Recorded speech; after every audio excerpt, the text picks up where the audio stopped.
there's one thing that I see that affects players' handles more than anything that could literally be improved in seconds today, it's their stance. If you have a good stance, you'll be able to sell your fakes better. You'll be able to have your hand on the basketball for a longer period of the dribble motion, so you have more control and a ton more. A good stance, you should be wide and low like this, or in more of a lunge stance, so it's long and low. But there's some other things that players are overlooking, coaches are overlooking, that can really affect your ability to be effective off the dribble. I'm gonna go over those in this video. So the first thing that I see as a big problem with players is when they get taught by their coaches to have a wide, low stance, what they'll do is they'll get crazy wide with their stance, sometimes to the point where they're like almost doing the splits. If you look at me right now, I don't really look like I'm in a good position to move quickly and agilely, right? You gotta make sure you're being careful that you're not getting too wide. Shoulder width apart or twice shoulder width apart, not much more than that. From time to time in game situations when you're on the move, you might lean into a fake where you need to go that wide, but your setup stance where you're about to go into a move and you're stationary and when you're doing your ball handling drills, you don't wanna be way out here. That's a bad habit to be in. But again, you don't want to be narrow like this either.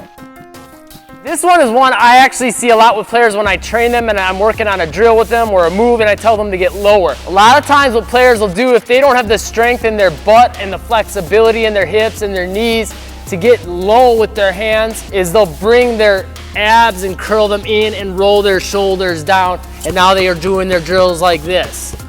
Okay, that is not what we're looking to do. When you're in a basketball game, if you're dribbling like this, how much of the court are you seeing?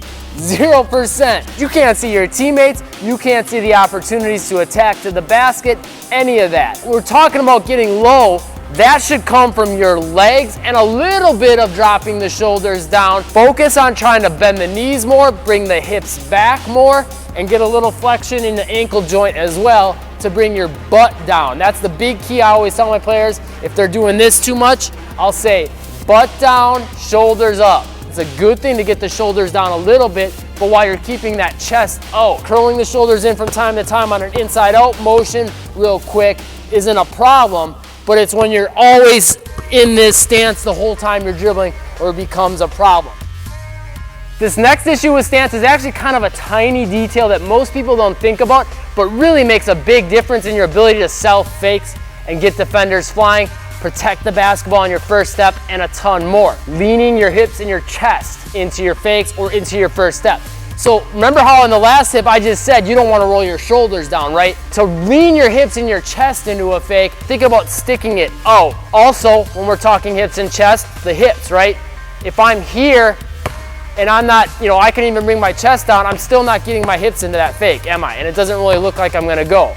I gotta also sway my hips and notice what happens. This knee bends, this one comes more straight. Now it looks to a defender like I have a better chance of trying to get past them, right? And I do have a better chance of getting past them. If they don't respect this movement, I can take this next step and get past them more quickly, more easily, because my weight's already in this direction. So by doing that, there's a better chance they'll jump that way and I can cross them up nasty.